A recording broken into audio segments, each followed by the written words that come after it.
Hello, my friends. It is the Grim Flayer back with another modern match for you. Featuring Black Green Rock, Golgari Midrange, whatever you prefer to call it. Without further ado, let's get into it. So we've got a pretty good hand. 3 land is pretty ideal. We've got a nice wide variety of interaction. We've got the flexible interaction of Brutality, we've got the catch-all answer of Maelstrom Pulse, and we've got 2 different threats at different spots on the curve that do pretty different things for us.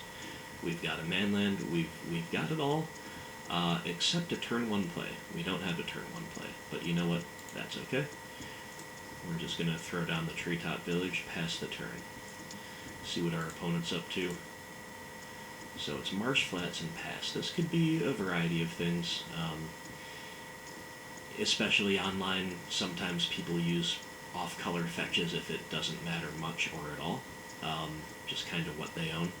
So, maybe we're thinking abs in mid-range is possible or some kind of black-white strategy. We'll just have to operate without knowing too much. So we're going to draw Field of Ruin. Doesn't really change our options here. We could fire off a Brutality, but without knowing what our opponent's up against, that seems a little bad. Seems pretty suboptimal, so we'll just go ahead, get the U's down. The opponent goes to get a Godless Shrine. Alright. They go Plains into Intangible Virtue. Aha, the jig is up and we are against black-white tokens. Now, black-white tokens is actually, in my opinion, quite a reasonable deck. It grinds really well. It makes some of our spot removal, as far as our matchup is concerned, look a little foolish at times. So yeah, this is, we're in for a grindy one for sure. And so we're drawing more land. We're starting to kind of flood out, but we do have the Tireless Tracker. Now, we have a couple options here. We can always Brutality, but that doesn't feel very good. The black-white tokens deck does not run an abundance of instants and sorceries, and of course there's no target on the field to hit. The life drain feels a little meh, because it's going to be a grindy matchup. Not a big fan of the Brutality. That leaves us with the option to Maelstrom Pulse away this Intangible Virtue, which is actually a pretty reasonable play. Virtue is strong, but Pulse is such a good blowout against the army of tokens. I would much rather hit Virtue with an Abrupt Decay, for example. So we could Pulse, or we could play the Tireless Tracker. Neither feels perfect. You don't want to necessarily play the Tracker on turn 3 against a deck that could be packing spot removal. However, since we're left with 2 suboptimal choices, we're just going to be proactive. We're going to play the Tracker, and we're going to hang on to the Pulse. We get in for 2 of the Ooze, pass it back to the opponent, see what the opponent is up to. They make a land drop and they pass. So here, I'm suspicious for spot removal to a small degree, but then again, not really, because they probably would have fired it off on the Tracker if they know how powerful that card can be. So I'm not really sure what to expect. They've got 6 cards in hand, they've got to have a play. So of course we start out by making sure we get our value out of the Tracker. Liliana the Last Hope is a fantastic draw, made a little less fantastic by the presence of that Virtue, but still a good one to have. And we're going to go ahead and get in.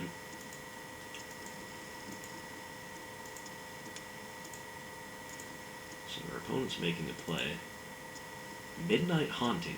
This is a card I have not really seen before. We've got kind of an instant speed front half of Lingering Souls. Okay, fair enough. They're both 2/2s, so it's pretty good.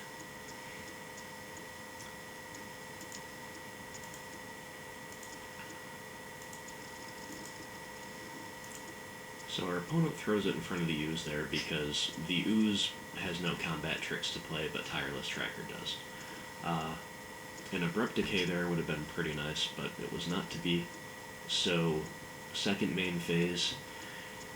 We've got a few options here, but Pulse still seems a little suboptimal. Brutality on the Spirit seems reasonable, but the better play is to resolve this Liliana the Last Hope. She can take out to kind of blank that Spirit for a turn. We can hold up a fetch land to bluff interaction, and then we'll just go ahead and pass the turn. See what the opponent's up to.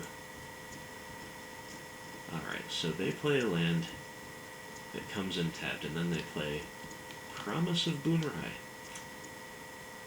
Another card I'm not exactly familiar with.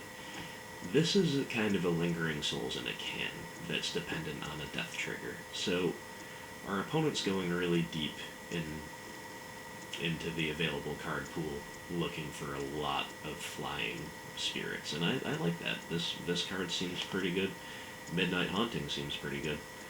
So, that said, this provides a target that I'm happier to hit with Maelstrom Pulse than I would be to hit the Intangible Virtue. We're continuing to draw lands, which is okay. Again, with the tracker around, everything's fine. Liliana's got a free tick up there. We're going to attack first before our opponent really knows what we've got in store, just to make their decision less, make them make a decision with less knowledge. They're going to throw out the chump block. There goes the Promise of Boonrai. So this is another way to kind of get this card out of the way. Sure, we let them have the death trigger. Then in the second main phase, we're just going to pop all of those spirits with the good old Maelstrom Pulse. And we can pass holding up the clue and bluffing interaction. So our opponent is going to make a land drop. It's going to play the front half of Lingering Souls. Now, they obviously had the mana to play the back half as well, but understandably a little leery of another Maelstrom Pulse blowout. Also worth noting that they picked up Vault of the Archangel, which is actually very, very good against us. The Death Touch especially. Lifelink is also quite relevant, but the Death Touch is specifically hard for us to deal with. So, our opponent's still making things happen. We pick up a Thoughtseize. Pretty good draw. Pretty good draw here. First things first, we're going to make sure we get our value out of tracker no matter what else happens. Look at all the values racking up for us. Just off the charts. And then we'll see what they're up to. We cast the Thoughtseize. Opponent's got a response. It's going to path the tracker. Now, I have to assume that the opponent top-decked the path last turn. Otherwise, it was a little greedy of them to hold it. But I assume that this was a card they just found. So, sure. Still think there was an argument for them using it on their main phase, though. But regardless, there goes the path. We'll go get another basic. Then Thoughtseize is going to resolve. Oops, I kind of sped past that a little bit. But they've got an Anguished Unmaking left in hand. So there is not... that's a fine card, but we're ahead, and the fact that they're losing 3 life is a little rough for them. I'm happy to leave that card in hand. Then we play our Scavenging Ooze and pass. Opponent finds a land off the top. Not particularly good for them. But they go ahead and get in with the Spirit. They're going to take Liliana down to 4.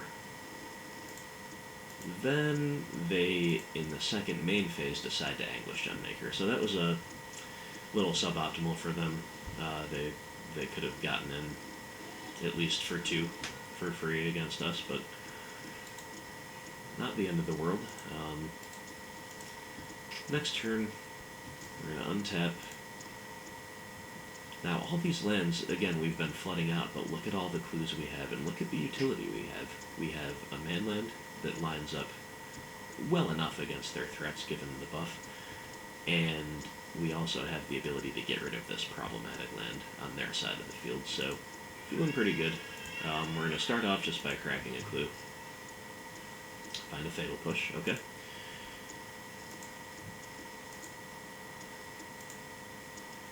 Now it's collective brutality time, so we're happy to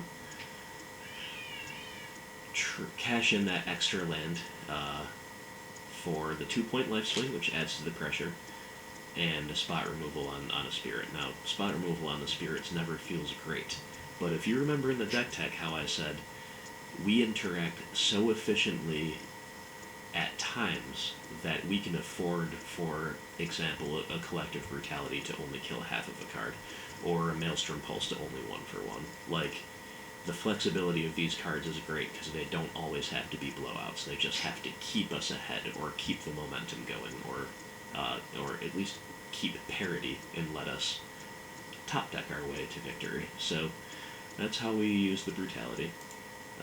Fatal push here is definitely pretty good, but we're not forced to fire it off quite yet, because we have the combat trick of Scavenging Ooze eating our other Scavenging Ooze. That's in the bank. Opponent chooses not to block, so we say, hey, we'll take the extra point of damage.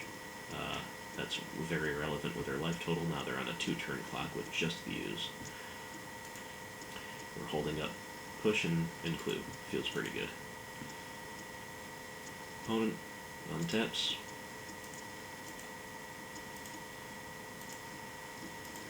They're going to get in for this free 2. No problem there. Except there is. We're going to fatal push you. Why not? They're not going to have... Like, this is obviously a tokens deck. They're not going to have a really clean 1-for-1 target with fatal push. It's just going to be another token.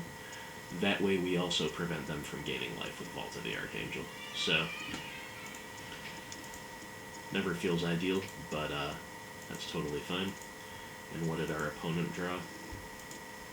Well, they've got a Lingering Souls. So here they make the right play and they just go all in. They're not going to beat us by trying to be cute and play around a Maelstrom Pulse at this point. They've just got to put them all on the table and make us have something. So we'll go to our next turn. And we draw land. Not very good. So right off the bat, no reason to do anything but crack a clue. Liliana the Veil. Okay. Pretty poor card in this matchup, but we can at least get a little value of it. That's why she's so good. Even when she's bad, she's not that bad. You know, her flexibility is such that she can at least be of moderate use. So we're going to take this opportunity to get this Vault of the Archangel down, because it's a lot scarier with 4 spirits on the field. So that card has to go. We've still got all the basics in the world in our deck. We'll play a land out, and we'll play the Liliana. Now we could have held that fetch land too, since we plan. If we plan to tick up, of course we want to just put it down on the field. But since we already plan to tick down, there's an argument for holding that fetch. Bluffs the opponent, stays in hand for brutality or tracker. Pretty minor call though, either way. And here we're pretty walled off. Even though they're low, we just kind of have to pass. Opponent finds a land. Not very good for them. That was a crucial turn where we really wanted them to brick, and they did. So they go ahead and get the Liliana off the field and get a little damage over my way.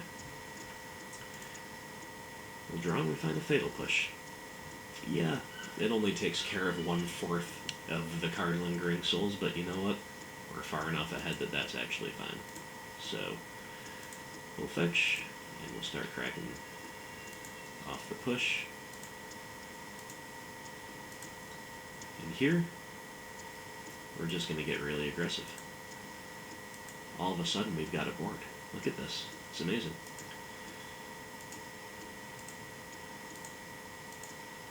So at this point I don't care if they double block the Scavenge News, because then they're at 1. And that's pretty bad for them. They would have outs. They would have outs, but they would be in a pretty bad way. And I think this is a better block for them, because there are not any creatures in the yard for me to eat, so my ooze isn't going to get out of control. This way they get a clean 1-for-1 trade, and they get to stay at a higher life total. But they're still on the ropes. We'll pass it back to them. And they scoop it up. They've got nothing. So, that was a pretty good, grindy game. We got through it.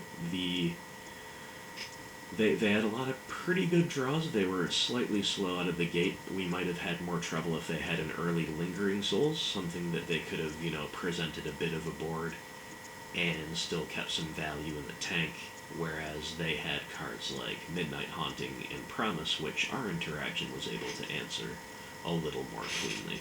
But nevertheless, MVP there is probably Maelstrom Pulse, and yeah, it was a good grindy game.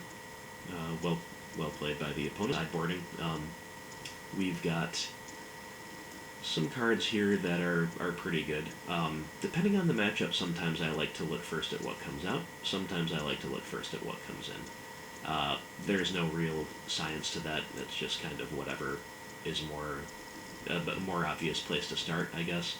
So, in this matchup, we've got actually quite a lot to bring in. Engineered Explosives is amazing. Golgari Charm is amazing. Nihil Spellbombs, we definitely don't want all 3. We could consider 2. They do seem to use the graveyard, at least to some extent. It's not a high priority, but we could bring them in. Don't want the 3rd, don't want the Fulminator Mage. Nissa is a grindy card, and this is a grindy matchup, but she doesn't line up particularly well against a bunch of chump blockers, so I'm going to pass. Obstinate Baloth is a maybe. We didn't see a Liliana though, so I'm leaning toward no, but again, not a threat that lines up well against all the chumps. So maybe leaning toward no. No to choke. Languish is good. Languish is very good. Kalitas, this is a rare creature-heavy matchup where he's only a maybe. He's still fine, but of course his clause does not affect tokens, so that's a pretty big downside. Still a reasonable card. Damnation is okay. It's symmetrical, so it's less appealing than Languish, but still okay. Flame Tendrils is great. Languish and Tendrils are 2 great cards here. Not a fan of the Collective Brutality in this matchup, and Surgical is going too far in terms of attacking the graveyard. So we've got 4 cards we want for sure, and 5 cards that are reasonable, but not the most appealing. But right out of the gates, we can say Liliana of the Veil is awful in this matchup, so we would lose all 3 Lilies. This stuff's all good. Grimflayer is probably the worst of the threats, because, if we assume we're not getting Delirium consistently, then he's pretty bad.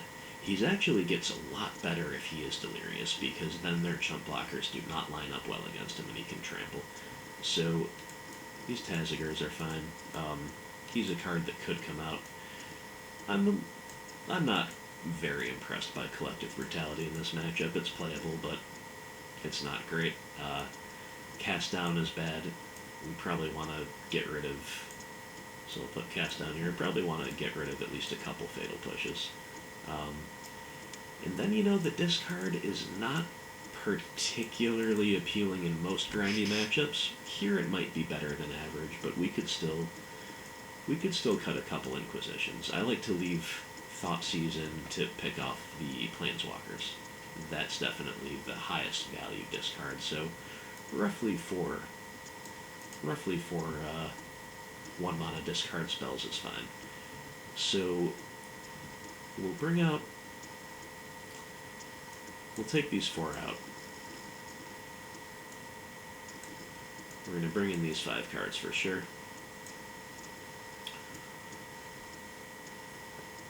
Sorry, that was a mistake. I grabbed the wrong column. We're going to bring in these 4 cards for sure. So those are our definites. From there, what do we like?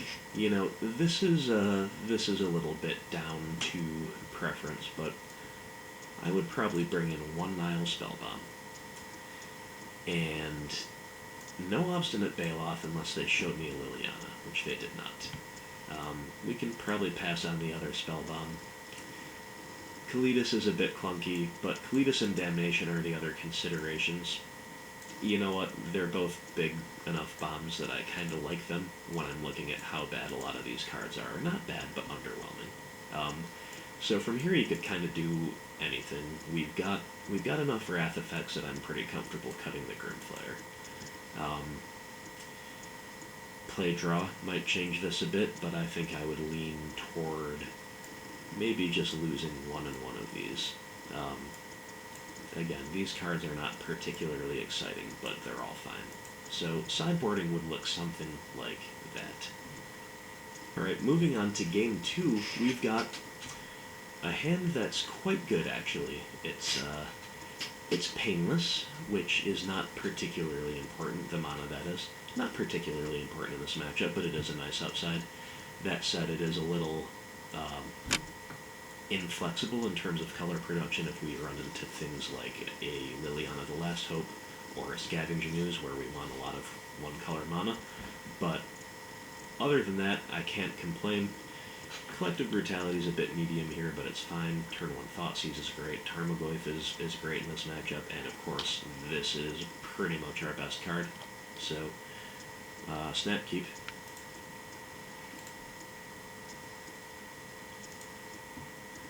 So our opponent goes Shockland Inquisition, and they take the Tarmogoyf. Good play from the opponent, I think. We've got a handful of interaction, and now we have no threat, so they took our least redundant piece. That said, it would almost never be wrong for them to take away our Maelstrom Pulse too.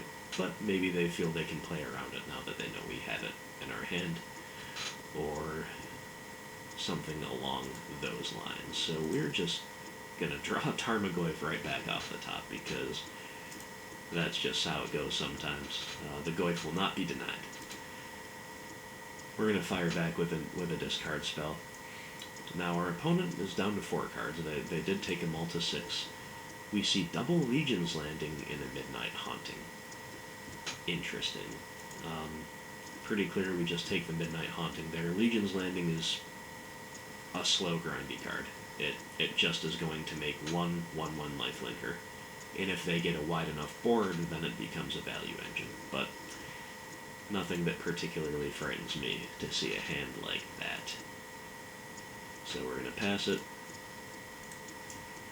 Our opponent's going to, sure enough, play a land and pass. We draw another basic land. Okay, not particularly exciting. Pretty clearly just going to slam the Tarmogoyf here. He's at 4/5 by the time my opponent untaps. So good. So good right now. Opponent plays another land. Plays another Legion's Landing.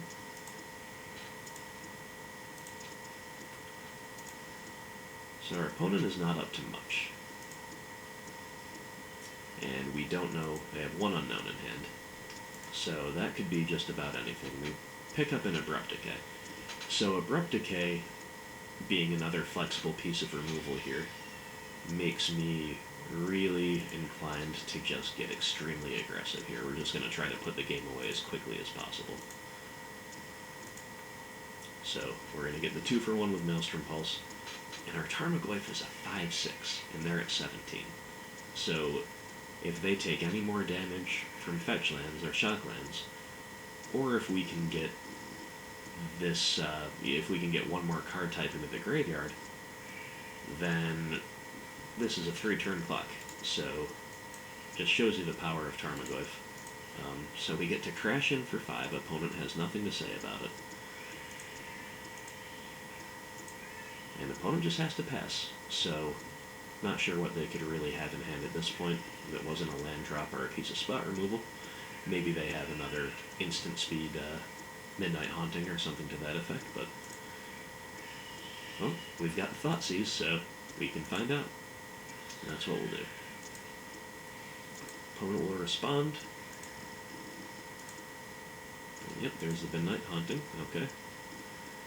One card left in hand. Ooh, it's Sorin now. This is exactly why we left in Thoughtseizes over Inquisitions. This feels like a fantastic take here.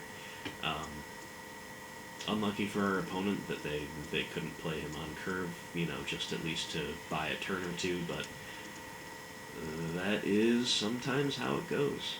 So, take away the Sorin. Now her Tarmogoyf is a 6/7 because we have Planeswalker in the yard. Feels pretty good. And our opponent just takes 6, which, yeah, I mean, I guess I get it. They're not gonna win by throwing away what little they have on board. So we also recognize that, are just going to go ahead and spend this Collective Brutality as a piece of spot removal. We're also going to hold up this land drop, just in case of Tireless Tracker, basically, at this point. Opponent finds a land off the top. Pretty unlucky for our opponent. And of course we have lethal. We're just going to point this Abrupt Decay at the Spirit, and Tarmogoyf, the 3-turn clock, like I said. There it is. So, opponent scoops it up. There you have it. So, this was a fun little matchup. Game 2 was a little bit of a steamroll. Our opponent had to mulligan and then was left with a bit of an underwhelming hand. The hand would have been a lot better if I didn't have a turn 1 discard spell, but the fact that we kind of left them with just a couple Legion's Landings going into turn 2, pretty poor. That said, I think this was a good matchup to see, especially game 1. There was a lot of interaction, there was a lot of back and forth. The reason that I like showing you guys this matchup is because the sheer variety of threats